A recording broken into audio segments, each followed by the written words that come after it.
పత్రికా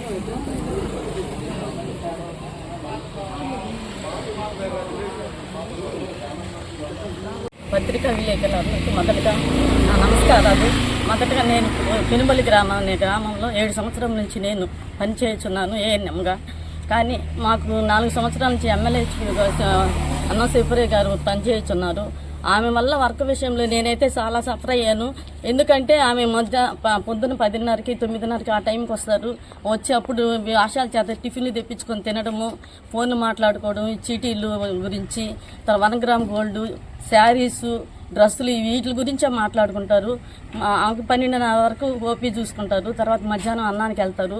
బుచ్చిలో ఆమె ఉండేది. 12:30కి వెళ్ళి తర్వాత 3 గంటలకి వాళ్ళ హస్బెండ్ తీసుకొస్తాడు. లేదంటే ఏదన్నా వర్క్ ఉంటే నాకు ఫోన్ చేయండి అంటారు. కానీ ఆ ఉండే లేకపోయినా మేమైతే గ్రామాల్లో తిరిగేవాళ్ళం కాబట్టి ఉదయం నుంచి సాయంత్రం వరకు గ్రామంలో ఉండి గర్భవతులు అయితేమి, డెలివరీ అయిన వాళ్ళు అయితేమి, పేషెంట్ ప్రతి ఒక్కరిని జ్వరాల వాళ్ళు, టీబీ పేషెంట్ వీళ్ళందరూ మేమే చూసుకుంటాం. అంటే ఏరియాలో తిరిగే వాళ్ళం కాబట్టి. కానీ ఆమె రోజు మధ్యాహ్నం వరకు ఓపీ చూసుకోవాలి. ఓపీ చూసుకునేది కూడా 10 మంది 15 మంది లోపలే, కానీ అంతకంటే ఎక్కువ కూడా రారు. కానీ ఆ టైం వరకు ఈ ఫోన్లు చూసుకోవడం, వాళ్ళకి కావాల్సిన కొలీగ్స్తో మాట్లాడుకోవడము, ఈ చీటీల గురించే ఎక్కువ మాట్లాడుకుంటారు. కానీ వర్క్ విషయంలో ఎక్కువ ఆమె ఆసక్తి చూపరు. ఈ ఉద్యోగం నాకు అవసరం లేదు, నేను ఎందుకు అందరి చేత అడిగించుకోవాలా, నేను వెళ్ళేటప్పుడు ఎప్పుడైనా కానీ ఇక్కడ అందరినీ పెంట చేసిపోతాను, నేను ఎందుకు కామ్గా ఉంటాను. నన్ను అడుగుతున్నారు వర్క్ విషయంలో. అంటే వర్క్ విషయంలో నా మీదే నిన్న కూడా ఆమె అలిగేషన్గా చెప్పింది, నాకు సపోర్ట్ చేయటం లేదని. ఆమె యాప్స్ వేరు, నా యాప్స్ వేరు. యాప్స్ నా వరకు ఆమె చేసేది లేదు, ఆమె నేను చేసేది ఏమి ఉండదు. కలిసి చేసేదంటే క్యాన్సర్ స్క్రీనింగ్ సర్వే అనేది ఉన్నది.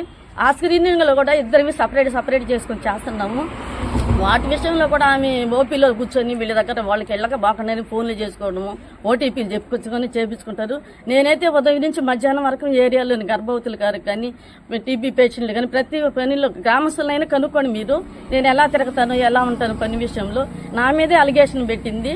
ఆమె ఏంటి రావడం లేదని మేము ఏ రోజు కూడా ఆమె గురించి అడగలేదు. సార్కి చాలా సార్లు అయితే చెప్తున్నాము.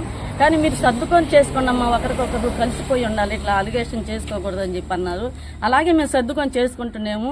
ఆ రోజు కూడా మేము సారా చెప్పిన తర్వాత వచ్చి ఏమి పని విషయంలో అంటే నాకెవరు హెల్ప్ చేయట్లేదు, నాకెవరు ఏం చేయట్లేదు అని అన్నారు. అప్పుడు సార్ గారు పిలిచి వీళ్ళ ఆశాన్ని, మీరు ఎప్పుడు ఏడే ఉంటారు కదమ్మా, మీరు ఎందుకు ఆమెకు పని చేయట్లేదు ఏందంటే అప్పుడు వాళ్ళు చెప్పడం జరిగింది. సార్ ఓపీ మేమే చూస్తాము, పేర్లు వరకే ఆమె చూసుకుంటారు, ట్యాబ్లెట్లు మేమే ఇస్తాము, పేషెంట్లు బీపీలు షుగర్లు కానీ ట్యాబ్లెట్లు మాకు తెలియకపోయినా కానీ, అంత చదువుకోకపోయినా కానీ మాకు మీరు చూసి కనుక్కొని ఎతికి ఇవ్వండి అని చెప్పి వాళ్ళ చేత ఇప్పిస్తారు. ఓపీ రోజు మార్చి రోజు ఒక్కొక్కరు డ్యూటీలు వేస్తున్నారు వాళ్ళకి. మామూలుగా అయితే ఆమె రావాలి మధ్యాహ్నం నుంచి ఏరియాలకి, కానీ ఏరియాలకి ఏ రోజు రారు. ఇప్పుడు మా పైన ఆఫీస్ నుంచి ఆర్డర్స్ వచ్చున్నాయి. ప్రతి ఒక్క రికార్డ్స్ అనేటివి వెరిఫికేషన్ చేసి సైన్ పెట్టి శాలరీస్ పెట్టండి అని చెప్పి ఆర్డర్స్ వచ్చున్నాయి. అది సార్ ప్రతి ఒక్క విలేజ్ని ఒక్కొక్క రోజు కానీ లేదంటే అందరు ఎమ్మెల్యేహెచ్పీని పిలిచి మీ రికార్డ్స్ వెరిఫికేషన్ చేసిన తర్వాతే సూపర్వైజర్స్ కూడా చెక్ చేస్తారు మా రికార్డ్స్. చూసిన తర్వాతే శాలరీస్ ప్రతి నెల కంపల్సరీగా పెట్టేవాళ్ళు సార్ శాలరీస్ మాత్రం. అంతేగాని ఆపకుండా ఏ నెల శాలరీ రాకుండా అయితే లేదు మాకు. ఇట్లా సార్ మీద ఇట్లా పోస్ట్ యాక్ట్ కింద పెట్టడం చాలా అనేది మాకు బాధాకరంగా ఉంది. మా పిహెచ్సి స్టాఫ్కి కానీ ఏదైనా కూడా మాకేమైనా లీవ్స్ కావాలన్నా, సార్ ఇప్పుడు ఎమర్జెన్సీ సార్, మాకు ఇప్పుడు పిల్లలకు బాగలేదు, ఫ్యామిలీకి ఏమైనా ఎమర్జెన్సీ సార్ అని అంటే, సరే అమ్మా మీరు అప్లై చేయండి, లీవ్ అప్లై చేసి లీవ్ తీసుకోండి అని చెప్పేసి మెసేజ్ పెట్టినా కూడా సార్ మాకు రియాక్ట్ అయ్యేవాళ్ళు. అంతేగాని ఇలాంటి పోస్ట్ యాక్ట్ కింద పెట్టి సార్ ఇలాంటి చెడు ఆరోపణలు చేయడం మాత్రం ఇది తప్పు. ఇలాంటి తగ్గిన ఇంకొకసారి ఎవరు పెట్టకుండా ఉండాలని చెప్పి కోరుతున్నాం. వాళ్ళనే కాదు, దీని కింద ఎన్ని విహెచ్సిస్ ఉన్నాయి?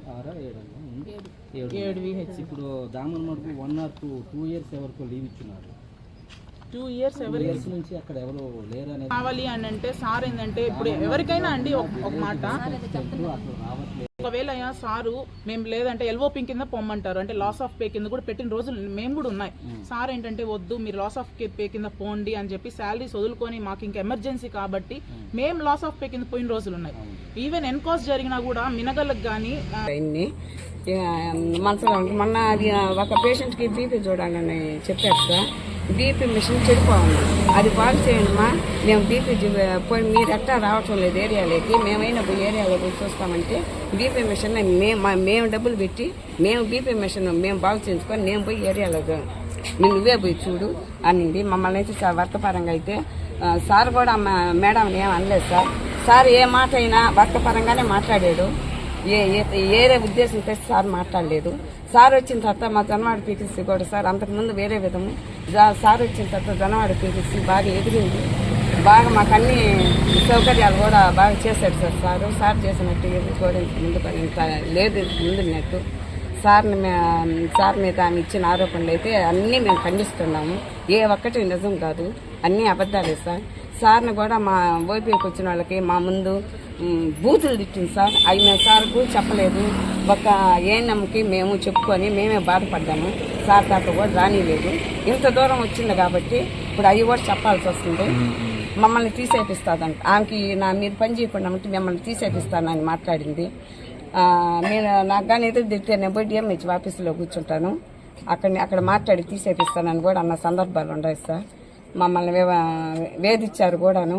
నాకు హెల్త్ ప్రాబ్లం సార్, నాకు క్యాన్సరు. అయినా కానీ నేను అట్టే చేశాను. సార్ని నాకు ఆ వ్యాధి వచ్చినప్పుడు సార్ని అడుక్కుంటే మీ ఇంట్లో ఏం చేసుకోలేను సార్, మేము పేదవాళ్ళని చేసుకుంటే తినాలని సార్ని ప్రాధాయపడ్డాను. సార్ మీ ఇంట్లో ఎవరైనా చదువుకున్న అమ్మాయిలు ఉంటే చేయించుకోండి అమ్మాయి కూడా చెప్పడం జరిగింది. సార్ మా పాప ఎంటర్ చదవండి సార్ అంటే మా కోడని చేత 2 నెలలు 3 నెలలు అది చేయించుకున్నారు. దాకా చేసింది సార్. అవతల నా స్థానం లేదు, నేను వచ్చాను. సార్ వల్ల అయితే ఏ ఉద్దేశాలు లేవు సార్. ఏది చేసినా డ్యూటీ పరంగా అడుగుతాడు, వర్క్ పరంగా అడుగుతాడు. ఈ విధంగా అడుగుతాడు కానీ వేరే విధంగా అయితే ఏం లేదు అని చెప్పినవి మేము ఖండిస్తున్నాం సార్. పత్రికా విలేకరులందరికీ నమస్కారం. నేను జొన్నవాడ పిహెచ్సి కింద పెనుబల్లో ఆశాగా పనిచేస్తున్నాను. నెల రోజుల తర్వాత మేడం రిజైన్ చేసి డ్యూటీకి జాయిన్ అయ్యారు. జాయిన్ అయిన తర్వాత ఎందుకమ్మా మనకి మర్చిపోయి గొడవలు ఎందుకు అని అంటే, అమ్మ లేదు నన్ను సార్ చాలా టార్చర్ పెట్టాడు, ఆ టార్చర్ నేను భరించలేకున్నాను, అందుకని సార్ మీద ఇట్లాగా నేను లెటర్ ఇచ్చాను అని చెప్పి అన్నారు. ఎందుకమ్మా జరిగిన గొడవలు మనకి వదిలేస్తున్నా కూడా నేను వాటి పంట దిగిపిస్తాను, పంట చేస్తాను, ఎట్టయినా సరే నేను నా కసి తీర్చుకొని కోర్టుకు లాగుతాను అని చెప్పి ఎన్నోసార్లు అన్నారు.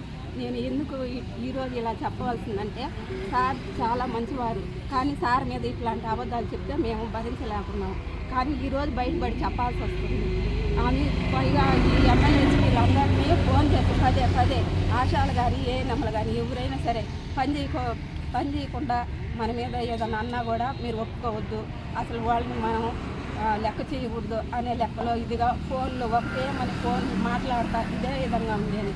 పైగా మమ్మల్ని మా ముగ్గురిని ఏదైనా ఎదురు తిరిగి మాట్లాడితే తీసేపిచ్చేస్తాను అని చెప్పి కూడా మాట్లాడారు. పైగా సార్ గారిని ఏదన్నా నేను వర్క్ చేయకుండా నన్ను ఎవరైనా అడిగితే నేను పోయి డిఎంహెచ్ ఆఫీస్లో